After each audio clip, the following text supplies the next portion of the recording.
Queridos, eu estou sentindo o culto tão leve hoje.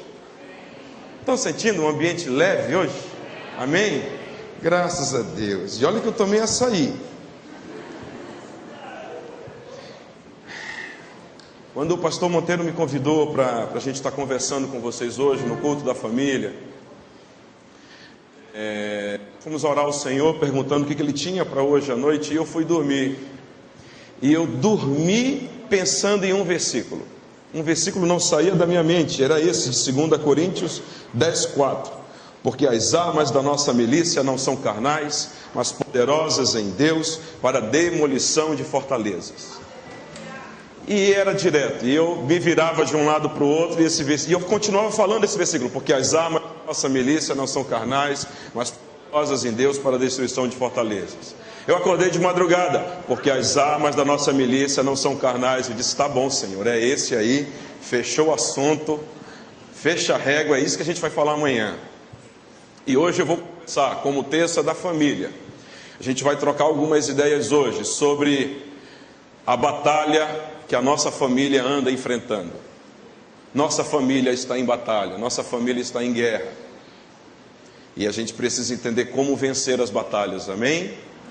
Que estão ao nosso redor, ao nosso derredor, diante de nós, atrás de nós. E a gente vai conversar sobre isso. Mas o culto está tão leve que eu pedi para o pastor Delcio, junto com a igreja, para a gente cantar um cântico de vitória. Pode ser?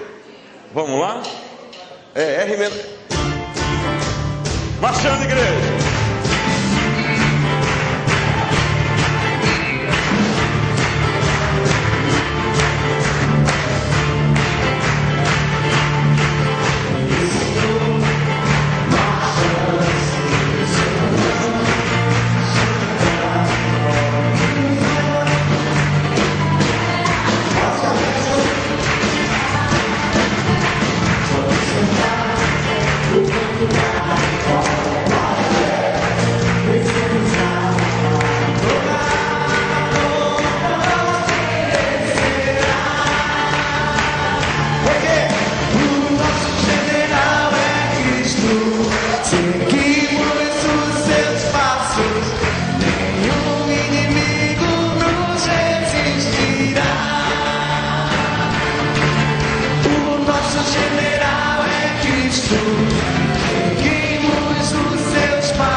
Marchamos em suas mãos, a chave da vitória que nos leva a possuir a terra prometida. Vamos cantar. Marchamos em seu exército poderoso, em sua bandeira viste toda a terra.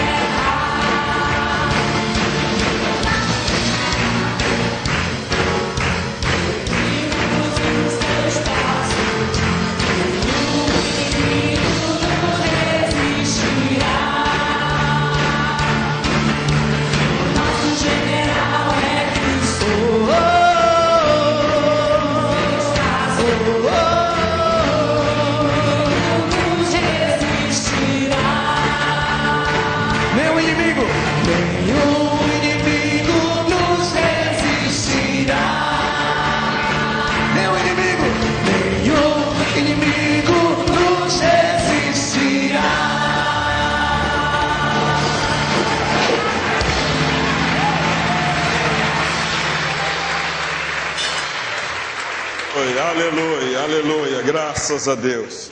Enquanto você vai sentando, você vai dizendo, você já é vencedor.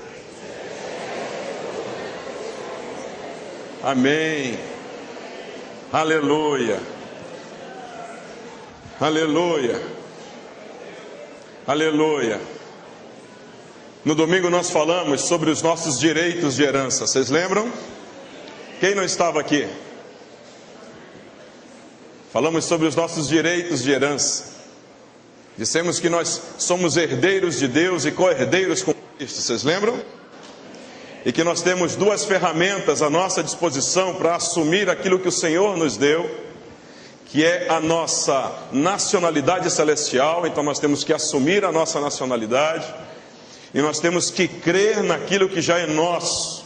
Eu lembro de Jesus dizendo em Lucas 10, eis que eu vos dou autoridade, ou seja, ele já nos deu autoridade sobre tudo, sobre serpentes e escorpiões. E quando ele está falando de serpentes e escorpiões, ele não está falando de bicho, de inseto, ele está falando da força do nosso adversário. E ele já nos deu essa autoridade e nós temos que crer nisso, crer que já é nosso, crer que já é nosso aquilo que ele já nos confiou. Ele disse, esses sinais seguirão aos que creem. Então a gente aprendeu que eu preciso crer, confessar para poder ver. Vemos isso no domingo. E é interessante que uma das heranças que ele já nos garante é a nossa vitória. Somos o único povo, o único exército que já entra em uma batalha sabendo que somos vencedores. O problema é que nem sempre a gente vence, não é verdade? Para falar a verdade, às vezes parece que a gente está perdendo ao invés de estar vencendo, não é? É bonito vir para cá para a igreja, numa terça de família, e ouvir, você é mais do que vencedor, toma posse da tua vitória, aleluia, coloca a mão na tua cabeça e vai. Mas no dia a dia a gente gostaria tanto de ver de fato isso acontecendo. Eu tenho certeza que para uma grande maioria você está vivendo isso, de fato você experimenta a vitória. Agora percebam, Deus nunca prometeu para nós que a gente ia sair do campo de batalha. Ele prometeu vitória, mas no campo de batalha. Se a gente for observar, a Bíblia, filhos, ela está recheada. Você encontra muitos assuntos na Bíblia falando sobre batalha. Deus, ele é um Deus onde você observa, no Antigo Testamento, tem inúmeras batalhas registradas, 1ª e 2ª Reis, 1ª e 2ª Crônicas, Daniel, tantas batalhas são registradas na palavra de Deus. E eu pergunto, se você for observar, desde o momento em que passou a existir um adversário, passou a existir guerra, passou a existir batalha. E as nossas famílias hoje enfrentam lutas, enfrentam batalhas. Isso é normal. A gente percebe isso no nosso dia a dia. Agora, a pergunta que eu faço é o seguinte: se a gente está em batalha, como é que a gente faz para vencer a nossa batalha? Não, pastor, mas Jesus ele já nos deu a vitória. Sim, mas e por que a gente às vezes não vê a vitória? Por que a minha família às vezes está experimentando derrota ao invés de vitória? Conquista passa longe às vezes, mas o fracasso parece que está rente à minha porta. Não é verdade? Jesus nos deu tudo, mas às vezes não experimento esse tudo que Ele já me deu. Então hoje eu quero que a gente tenha um entendimento correto, segundo a palavra do Senhor, sobre batalha espiritual. O que a Bíblia de fato ensina sobre batalha espiritual? Porque a nossa família ela anda em batalha muitas vezes, sim ou não? O que a Bíblia nos ensina sobre isso? Vamos contextualizar esse assunto de batalha espiritual à luz da palavra do Senhor, tá bom? A gente não pode negar que estamos em batalha. Quantas guerras, inclusive naturais, não estão acontecendo hoje, nesse exato momento? Então o que a gente pode fazer para saber lutar da maneira certa e com as ferramentas corretas? E no texto que eu queria voltar um versículo, o 4, repetirmos o 5 e o verso 6 de novo. Vamos lá?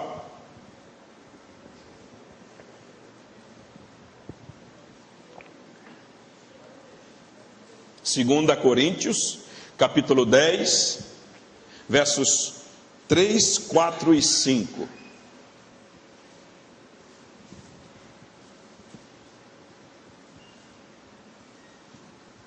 Esse texto ele vai nos mostrar algumas coisas interessantes. Vamos lá, diz assim: porque ainda que andamos na carne, não militamos segundo a... Repita comigo, segundo a... Só os homens segundo a... Só as mulheres segundo a... Isso, não é aquele churrasco que você vai fazer no final de semana. Essa carne que ele está falando aqui, nós não militamos segundo a nossa natureza ou segundo a nossa nacionalidade terrena. Lembra de domingo, ok? Ainda que a gente tenha nacionalidade terrena, nós não vamos militar nesta batalha segundo a nossa nacionalidade terrena. Todas as vezes que eu quiser batalhar no espírito com a minha carne, eu sempre vou perder, não adianta. Então ele está dizendo aqui, porque ainda que andamos na carne, nós não podemos militar. Militar é o que, santo? Militar é briga, é guerra, é batalha. Nós não podemos militar segundo a carne. Eu não posso entrar numa batalha segundo a minha natureza terrena. E aí ele continua no 4 dizendo, porque as armas da nossa milícia não são carnais. Todas as vezes que eu quiser utilizar os meus argumentos, a minha caixa de ferramenta em casa, eu sempre vou perder. Fala para mim, quando foi a última vez que você usou a tua caixa de ferramenta verbal em casa, hein? Quando foi a última vez que os teus filhos experimentaram um pouco da tua caixa de ferramenta? Quando foi a última vez que lá no trabalho a tua caixa de ferramenta foi aberta e você pensou em usar as tuas ferramentas para consertar o teu colega de trabalho? Hoje eu vou consertar a minha mãe. Aí você abre, solta aquele verbo de rebeldia. Sabe, queridos, aqui está dizendo que não adianta eu utilizar a arma natural. Mas as armas que eu tenho, elas são espirituais, e o versículo continua, são poderosas em Deus para demolição de fortalezas. Presta atenção para cá. O texto está dizendo que existe um campo de batalha. Que fortalezas são essas? Fortalezas, entenda aqui no texto como argumentos. Daqui a pouquinho você vai entender por que é argumento. Diga fortaleza. São argumentos. Presta atenção, fica ligado, não vai te perder. Aqui está dizendo que existe um campo de batalha. E existem um lutando contra o outro. Os dois são inimigos, eles não são amigos, eles são inimigos. E existe um campo de batalha acontecendo aqui. E ele está dizendo que nós, eu e você, povo de Deus, se usarmos as armas carnais neste campo de batalha contra o nosso inimigo, nós iremos perder. Mas se nós usarmos este campo de batalha contra o nosso inimigo as armas que ele nos deu, a vitória é nossa. Amém? Está claro como a noite até aqui? Amém. Então presta atenção para cá. A pergunta que eu faço para vocês agora é a seguinte: se nós temos um campo de batalha, se eu sei nesse campo de batalha, eu estou lá, sim ou não? A nossa família está lá, sim ou não? Está. Do outro lado eu tenho alguém que está lutando contra mim. Qual é o nome dele? Adversário. O nome dele é adversário, é meu inimigo. Ok? E a Bíblia diz que nós temos dois adversários. Chamo de dois diabos. O diabo da carne e o diabo das trevas. Quando o diabo da carne se une com o diabo das trevas em sociedade, meu irmão, é ou não é verdade? É verdade. O diabo da carne faz de tudo para obedecer e fazer a vontade do diabo das trevas. E o diabo das trevas faz de tudo para alimentar a carne contra mim. Vocês entenderam? Então presta atenção, nós temos dois adversários. Perfeito. Agora, o interessante é que nesse texto que nós lemos, ele também diz aonde deve ser o campo de batalha. E talvez vocês ainda não tenham percebido, porque está no entre linhas. E eu queria invocar nessa hora alguns textos bíblicos para mostrar para você aonde deve ser esse campo de batalha. Vocês podem ler comigo? Vamos levar mais ou menos uns 5 minutos. Eu fiz questão disso, porque esse assunto ele é tão sério. Eu não sei se você já ouviu de maneira correta sobre batalha espiritual. e nós enfrentamos isso, que eu preciso fundamentar muito na palavra de Deus. Depois eu acho que você pode ter acesso a esses textos via internet no site da igreja, e eu vou passar por eles rápido, é apenas para que você veja que esse assunto está corroborado, fundamentado na palavra, tá? Tiago, vamos lá.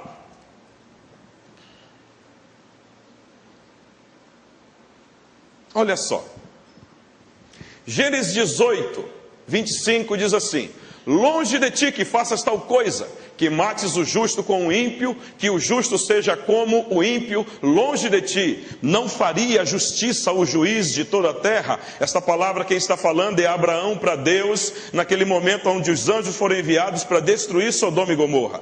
E Abraão está dizendo aqui que neste campo de batalha existe uma outra pessoa, olha quem é, um juiz. 2 Crônicas 6, 23, diz assim: ouve tu então desde os céus e age e julga teus servos, condenando ao ímpio, retribuindo o seu proceder sobre a sua cabeça e justificando ao justo, dando-lhe segundo a sua justiça. Presta atenção, aqui é Salomão orando ao Senhor no campo de batalha, falando com Deus no campo de batalha e dizendo para que Deus, que é o juiz, faça a justiça. Vamos lá. Ouve então desde os céus a sua oração e a sua súplica e faze-lhes justiça. Preste atenção que esses textos, queridos, eles mostram que a justiça de Deus, ela não será feita somente no final dos tempos, mas a justiça de Deus é constantemente feita. Ok? A justiça de Deus foi feita no passado, a justiça de Deus é feita no presente e a justiça de Deus continuará sendo feita no futuro. Jó 23:3 diz assim: ah, se eu soubesse onde o poderia achar, então me chegaria aonde? Para aqui. Jó está revelando para mim e para você aonde tem que ser o nosso verdadeiro campo de batalha. O nosso verdadeiro campo de batalha não pode ser em casa. Tem muita gente que está fazendo da sua casa um campo de batalha. Não é lá. O verdadeiro campo de batalha não é na nossa alma. Tem muita gente que está em guerra com a sua alma e fazendo da sua alma um campo de batalha. Não é lá também. Aonde é o campo de batalha? O campo de batalha é no tribunal celestial. O verdadeiro lugar para eu e você lutarmos se chama tribunal do céu. Todos os textos que nós lemos e iremos ler corroboram que existe um campo de batalha, sim ou não? Existe. Mas que existe um lugar para eu e você estarmos em batalha. Esse lugar para eu estar em batalha, eu vou repetir, não é a minha casa, não é o meu lugar de trabalho. Nesse campo de batalha eu não vou lutar na rua. Esse campo de batalha não é onde eu prego o evangelho. Tem muito missionário, tem muito evangelista que está fazendo da rua, da praça o seu campo de batalha. E às vezes guerreia e ofende as pessoas com o seu evangelho. Alguém chega com você e diz: não, eu sou da religião e eu vou morrer nessa religião. E você começa a entrar em argumentos com a pessoa para provar que você está certo e que ela está errada. Lá não é o campo de batalha, santo. Aonde é o campo de batalha? O campo de batalha, Jó está dizendo: ah, quem dera se eu descobrisse aonde fica o verdadeiro tribunal. Se você entender isso, nunca mais você vai sair derrotado. Vamos continuar nos textos? Salmos 7, verso 8 diz assim: o Senhor julgará os povos. Julga-me, Senhor, conforme a minha justiça e conforme a integridade do que há em mim. Mais um texto comprovando que o Senhor Jesus, que o Senhor nosso Deus é justiça e Ele julga. Eu pergunto para você: quem julga, julga onde? No banheiro? Quem julga, julga onde? No carro? Não, quem julga é no tribunal. Ok? Então o meu Deus e o teu Deus está no tribunal, julgando com justiça. Ok? Se eu sei, raciocina comigo, olha para mim aqui, presta atenção. Se eu sei que o juiz que está assentado lá a julgar é justo, é correto, é íntegro, nunca vai julgar incorretamente uma causa, nunca será imparcial, esse juiz é bom ou não? Sim, é bom. Agora presta atenção, o que ele está dizendo aqui, que ele é juiz e que ele julga corretamente, ó. Volta lá, filho, volta lá, por favor, continua, volta por favor mais um slide, Tiago. Não, depois, filho, pode passar, aqui ó, Salmos 9 verso 4, pois tu tens sustentado o meu direito e a minha causa, tu te assentaste aonde? No tribunal. Ele não se assentou em casa, Deus está assentado no seu tribunal. Para quê? Para julgar o quê? A minha causa. Vamos continuar. Julga-me, Senhor, pois tenho andado em minha sinceridade, tenho confiado também no Senhor, não vacilarei. E os céus anunciarão a sua justiça, pois Deus mesmo é o juiz. Para que daqui a pouquinho você vai passar o próximo, e o próximo é importante demais.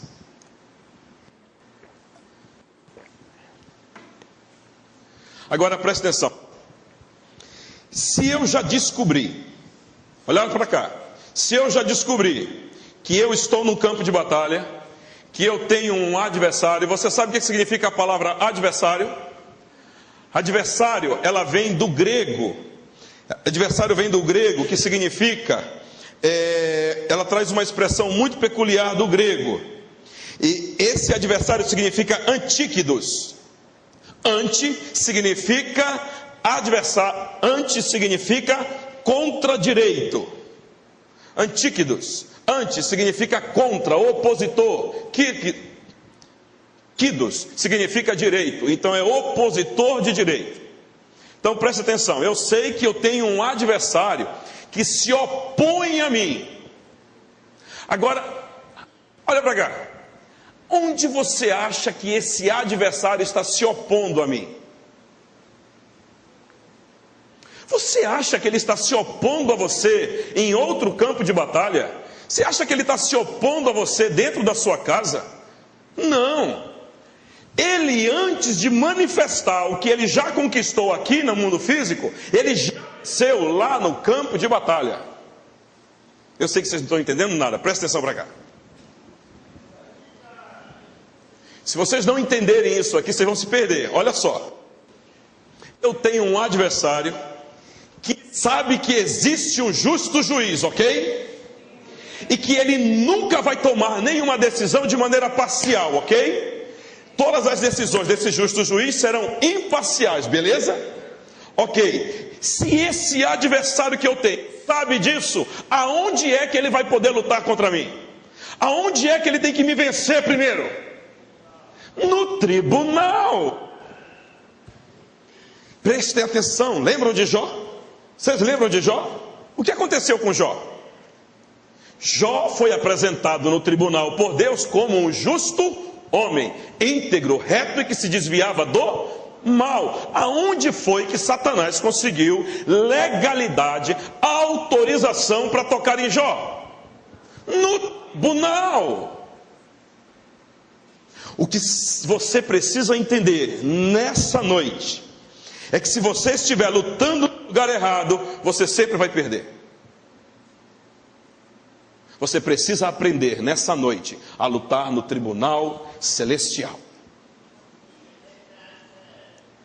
Passa mais um slide, por favor, Tiago. Esse aqui é importante, porque ele vai revelar para mim e para você como é que eu tenho que lutar no tribunal celestial. Porque se eu estiver armado de maneira errada, se eu estiver não preparado para entrar no tribunal, eu quebro a cara. Presta atenção aqui. Pode passar mais um, Tiago. Aqui. Lucas 22, verso 31. Disse também o Senhor: Simão, Simão, eis que Satanás vos pediu para vos cirandar como trigo. Olha aqui. o adversário no tribunal, pedindo autorização para cirandar a Pedro. Tito 2, verso 8. Linguagem sã e irrepreensível. Isso aqui é um conselho de Paulo para Tito. Paulo está dizendo: Tito, tenha uma linguagem sã e irrepreensível, para que o adversário, o quê? Se envergonhe, não tendo nenhum mal que dizer contra quem? Contra nós. Aonde é que esse adversário vai falar? No tribunal. Paulo está dizendo, ensinando a mim e a você, que quando eu entrar no tribunal, eu tenho que entrar lá, mas não posso ter nada pesando contra, porque se tiver alguma coisa pesando contra mim, o justo juiz vai me dar vitória? O justo juiz vai assinar a sentença me dando vitória? Não vai. Vocês entenderam isso? Próximo versículo, olha só o que diz aqui. Aí agora já é Paulo falando para Timóteo. Quero, pois, que as que são moças se casem, gerem filhos, governem a casa e não deem ocasião ao adversário para maldizer. Olha só, mais uma vez ele dizendo: ei, moças, tem moça aqui? Eu sei que tem.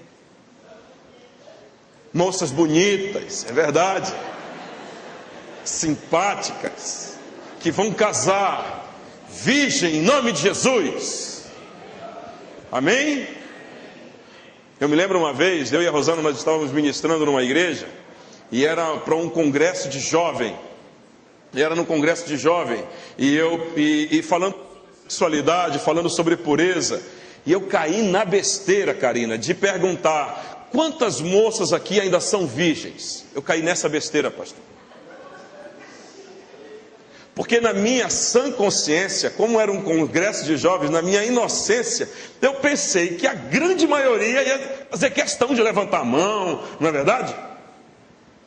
Só uma moça levantou a mão, tinha 12 anos de idade. Deixa eu te dizer uma coisa, o que Paulo está dizendo a Timóteo aqui, é para que você, que faz parte da família de Deus, e que quer vencer as batalhas da tua vida, do teu dia a dia, você precisa entrar no tribunal. Ei, você moça, você rapaz, você precisa entrar no tribunal santa, íntegra e irrepreensível, para que o adversário não tenha nada que aponte contra você.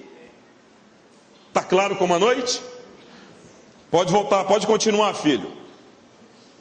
Importante agora, 1 Pedro 5,8. Sede sóbrios, vigiai, porque o diabo, vosso quê? Adversário, aquele que se opõe em direito. Diante de Deus, querido, presta atenção para cá. Diante de Deus não adianta eu e você chegarmos lá com argumentos falsos. Ele sabe tudo. Senhor, eu sei que tu me sondas. Ele conhece tudo que está dentro de nós, sim ou não? Também não adianta o nosso adversário chegar diante de Deus com um argumento falso. Adianta? Ele não vai levar, santo. Então o que Pedro está dizendo aqui é que eu e você precisamos vigiar, ser sóbrio, porque o inimigo, nosso adversário, anda em nosso derredor, bramando como um leão, buscando a quem possa o quê? Essa expressão, buscando a quem possa tragar, me ensina uma coisa valiosa, pastor Delcio. Sabe o que me ensina? É que ele não pode tragar quem ele quer. Ele não pode tragar qualquer um. Os meus o diabo não toca. Você é dele, você é intocável, você é inalcançável pelas garras do adversário. Nenhum adversário pode tocar em você, na tua casa, na tua família. Você está cercado por trás e por diante. Existe um exército celestial trabalhando em teu favor para que você tenha êxito e sucesso por onde quer que você ande. Aleluia! Aplauda o Senhor. Você é dele, protegido por ele, guardado por ele. Aleluia. Agora, para esse adversário ter liberdade no tribunal, dada pelo justo juiz para tocar a mim e em você, é porque nós demos legalidade, não fomos sóbrios. Verso 1, agora aqui é maravilhoso, pastor. O problema é que, bora tirar a máscara como o senhor fala mesmo, estamos nas férias aqui, está todo mundo se sentindo leve, mas eu estou meio pesado aqui dentro. Parece que sempre tem alguma coisa me culpando, tem alguma coisa me falando comigo que eu estou errado. E na verdade, pastor, eu pisei na bola. Eu fiz o que não deveria fazer. Sabe o que eu acho lindo da palavra de Deus? É que o justo juiz, ele já sabia disso. O justo juiz, ele já sabia disso. Então o que foi que o justo juiz fez? O justo juiz pensou num plano legal. Preste atenção, não é um plano legal de bacana, mas é um plano legal de legalidade. O justo juiz programou um plano cheio de legalidade, chamado salvação. E todos nós conhecemos esse plano de salvação. Quando Jesus Cristo morreu naquela cruz e declarou: está consumado. Você não entende o peso daquela declaração. Quando Jesus declarou: está consumado, em outras palavras ele quis dizer: a minha constituição, a sua constituição já está sancionada pelo justo juiz. Agora nenhuma condenação há para aqueles que estão em Cristo Jesus. Aleluia, aleluia. Então o nosso adversário pode entrar no tribunal quantas vezes ele quiser, mas se eu entender esse princípio, eu sempre sairei vencedor de lá. Mas pastor, eu aceitei a Jesus, sou nascido de novo. Mas sabe o que é, pastor? Eu estou com uma brecha. Se você ler lá em... A gente não vai ter tempo para isso hoje, mas você pode ler em Efésios capítulo 4, a partir do versículo 25. Você vai ver uma série de brechas que o povo de Deus pode dar. Lá fala sobre mentira, sobre glutonaria, lá fala sobre adultério, lá fala uma série de coisas. Queridos, não pode a graça de Deus ser uma carta autorizando a eu e você pecarmos. Não pode. Não pode a Igreja Batista Missionária da Amazônia ser uma carta autorizando você a pecar. Não pode. Não é porque os seus pais servem ao Senhor que você tem uma carta branca autorizando você a pecar. Não é não. Não é porque um dia os seus filhos ou alguém do trabalho lhe falou do Evangelho e você fez aquela oração de confissão que você está liberado para pecar. Não está não, santo. Nem todo mundo que vem para a igreja é crente. Ora, é como que você vivesse 20 anos dentro de uma garagem. Isso te faz um carro? Não. Ok? Então preste atenção. Isso não é uma legalidade, uma autorização para eu pecar. Porém, eu acho maravilhoso esse nosso Deus, porque Ele sabe, Ele já sabia do futuro. E então, Ele vem em 1 João, verso 1 do capítulo 2 e diz assim para mim e para você: meus filhinhos, estas coisas vos escrevo, para que não... Tu não tens a carta branca para pecar, santo. Está dizendo aqui, ó. Ok? A salvação em Cristo Jesus não é uma carta para eu pecar. Agora, olha o que ele diz aqui. Temos um quê? Advogado. Olha aqui. Temos um advogado para com o Pai. Aqui você encontra o outro personagem do tribunal. O advogado de defesa. O advogado de defesa. E eu quero que você vá comigo lá nesse texto. Abre comigo lá. Estamos unindo as peças do campo de batalha. E daqui a pouquinho a gente vai orar e treinar isso. 1 João, capítulo 1.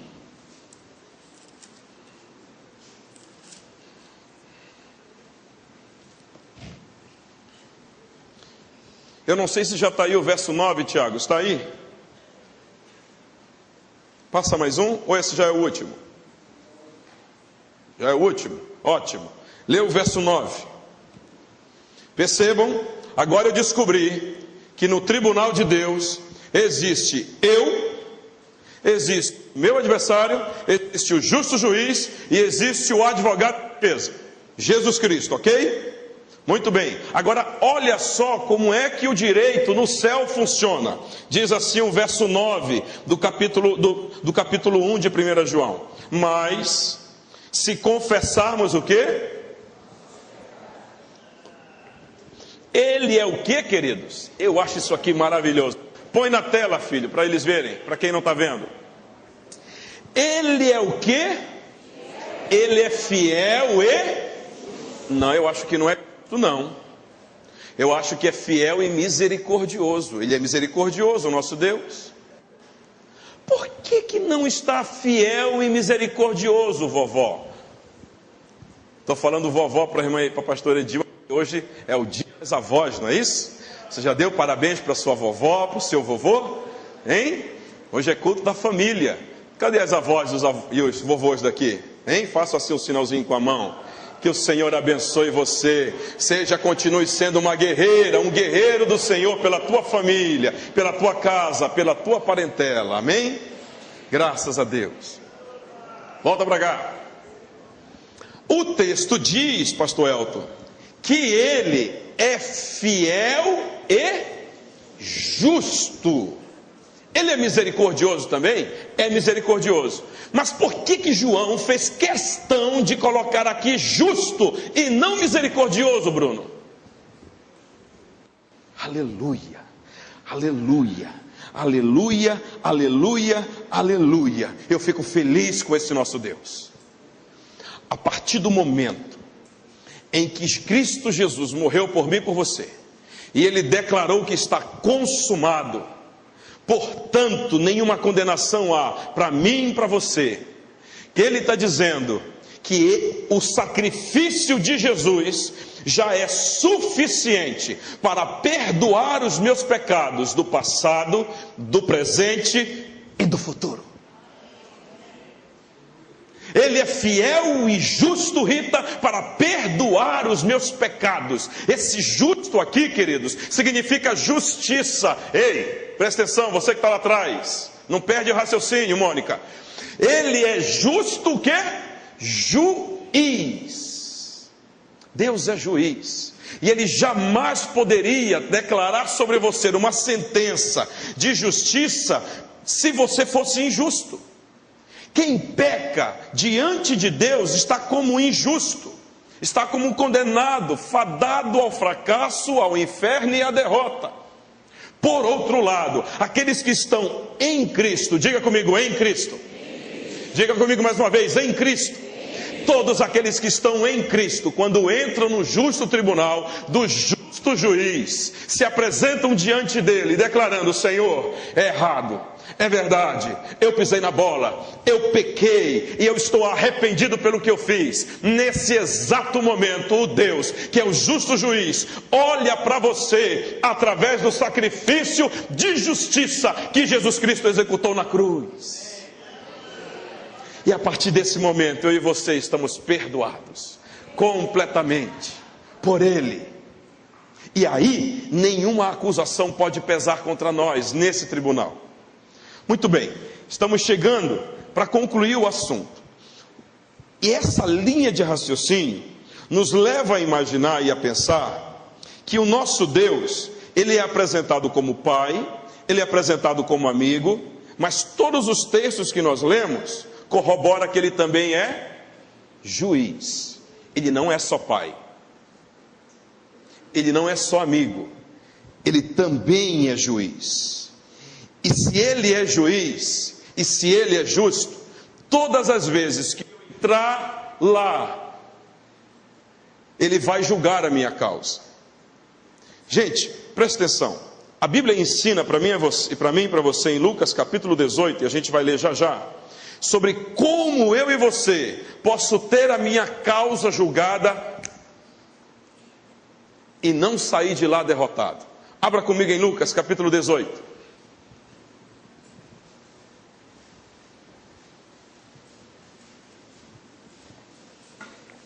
Lucas 18.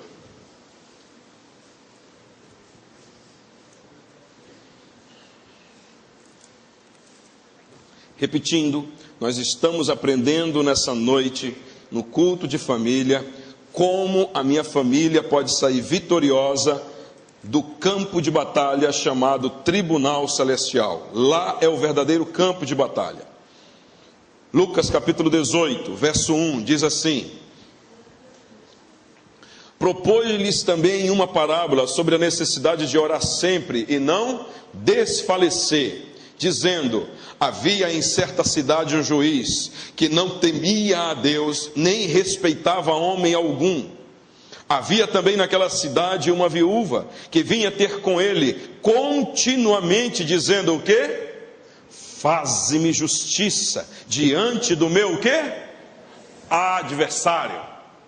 Aleluia, a palavra ela se casa. Verso 4: e ele por algum tempo não quis atendê-la, mas depois disse consigo: ainda não temo a Deus e não respeito aos homens. No entanto, como esta viúva tornou-se uma carga para mim, hei de fazer-lhe justiça, para que não volte continuamente e me perturbe. Então disse o Senhor: atentai para aquilo que o juiz injusto disse. Porventura, Deus não fará justiça aos seus eleitos, que clamam a Ele de dia e de noite, ainda que o quê? Ainda que tardando os faça esperar largo tempo. Aleluia. Oh, esse meu Deus é bom demais. Aleluia. Então vamos lá para as situações de vida.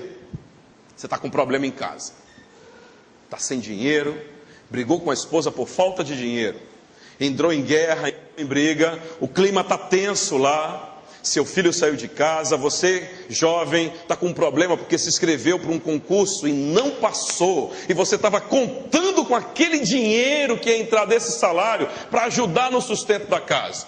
As contas apertaram, você já gastou por conta. Isso não acontece com você não, tá, pessoal? É só com aqueles que foram para férias. E aí você está numa situação difícil, está em crise lá, por coisas que você fez, você sabe, você causou, e por coisas que outros, terceiros causaram. E gerou um clima tenso, um clima pesado dentro de casa, você está com dificuldade, até para respirar o ar lá dentro. Quando pensa em voltar para casa, você prefere passar o dia todo fora, mas para voltar para casa, meu Deus, você já vai orando: por favor, Senhor, faça com que já estejam todos dormindo. Sabe, quando você chega nesse estágio, é sinal de que você não está no campo de batalha correto. E aí você sai daqui hoje e aprendeu que você precisa entrar no campo de batalha correto, que é no Tribunal Celestial. Ok? E aí você chega no tribunal e: Senhor, agora hoje eu aprendi, eu entro na tua presença. Senhor, se existe alguma legalidade, alguma brecha que eu dei, segundo Efésios capítulo 4, Senhor, eu quero me arrepender nessa hora. Espírito Santo, me mostra, me revela se existe alguma legalidade, eu quero me arrepender de coração, genuíno, metanoia. E você se arrepende, e aí então você começa a batalhar e dizendo para o juiz: julga a minha causa. Agora eu te pergunto, o nosso Deus é comparado a esse juiz injusto? Sim ou não? Não, não é. O que o texto está querendo dizer, ou melhor, o que Jesus está querendo dizer é: se um injusto juiz julgou a causa dessa mulher, fazendo-lhe justiça, quanto mais o nosso juiz não irá julgar a nossa causa. Perceba, ela não briga com o juiz, ela não ofende o juiz não é adversário dela. Tem gente que está fazendo de Deus seu adversário, ele não é o teu adversário. Tem gente que chega com Deus e começa a reclamar da família: Senhor, olha esse marido que não presta, Senhor, olha esse filho que dá trabalho, Senhor, cadê a minha mãe que apareceu, Senhor, o meu pai que eu nem sei quem é. E você começa a discutir e acusar as pessoas no tribunal de Deus. Gente, isso não vai dar certo. Não adianta ofender as pessoas no tribunal. No tribunal, o que vai te ajudar é a interceder pelos teus inimigos, é orar por aqueles que te perseguem. Isso vai te ajudar no tribunal. Isso vai te dar ganho de causa. Isso vai acelerar o teu processo.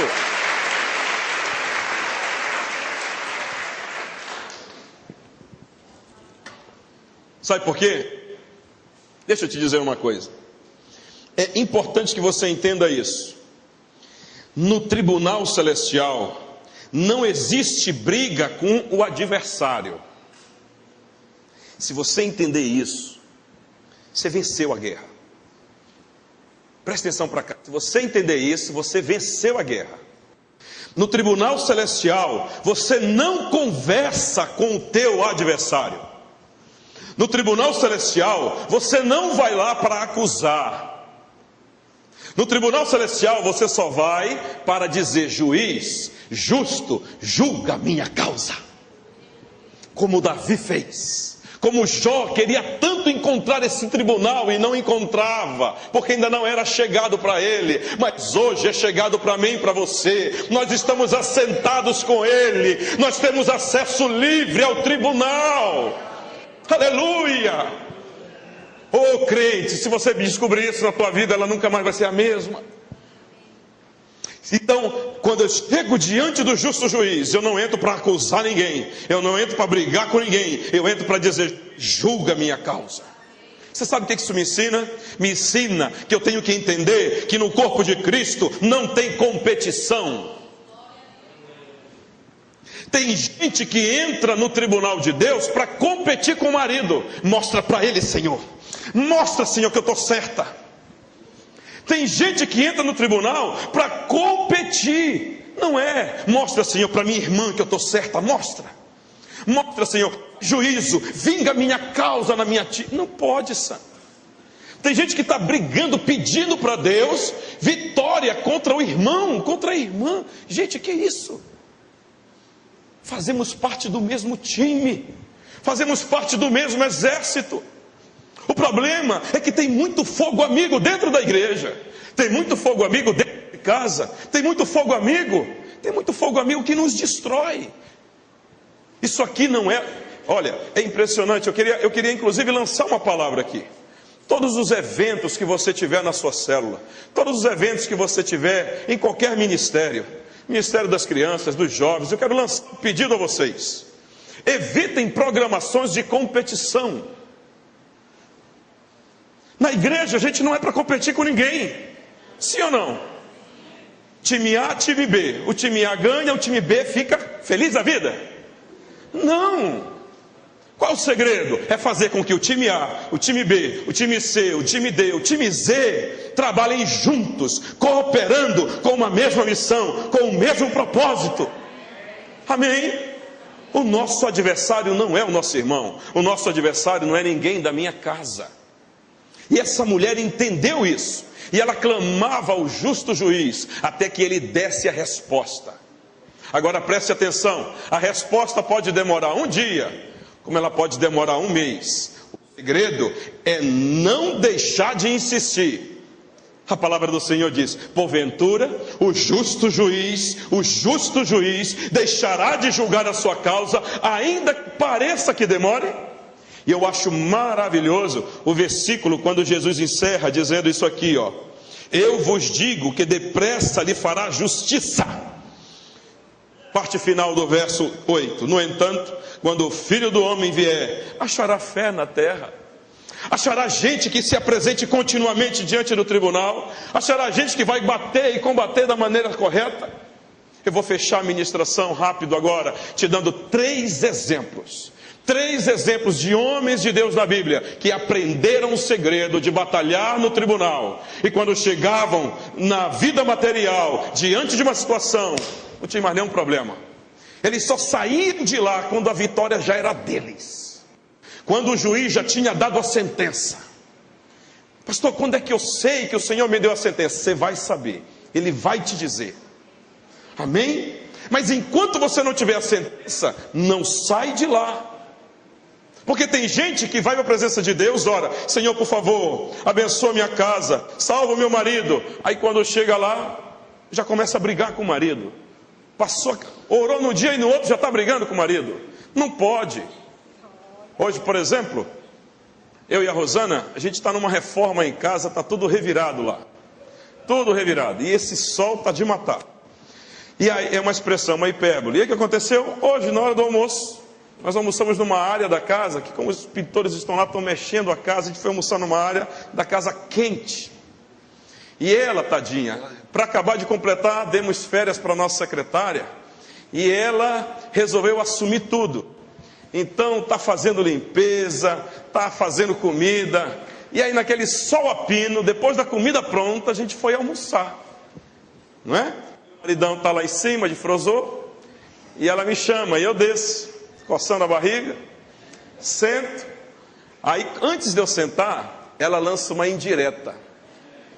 Mas eu estou tão concentrado em outra coisa, que eu nem me liguei para a indireta dela. Ela apontou assim para baixo e disse: nossa, eu estou suando, ó. Olha, eu não entendi o que ela quis dizer. É verdade, você está suando, está quente. Aí a Isabela chegou, está quente, acabou o almoço. E a Isabela disse: mãe, está muito quente aqui, eu não consigo almoçar. Aí ela vem com uma direta, era uma indireta, agora ela vem com uma direta. Ela diz: é verdade, está muito quente aí, e o teu pai nem para pegar o ventilador para trazer para cá. Ela entrou em guerra. Entrou ou não entrou? Entrou em guerra. Os argumentos já poderiam estar afiados. O que eu fiz? Eu fui para o tribunal certo, santo. Fui lá, peguei o ventilador. O almoço já tinha acabado. Fui lá, peguei o ventilador, armei o ventilador, ela lançou outra. Pensando que ia me atingir, ela disse: agora que você traz depois do almoço? Eu me desviei, ela passou reto. Aí ela começou a lavar a louça. Aí eu peguei o ventilador, liguei no máximo e joguei em cima dela assim.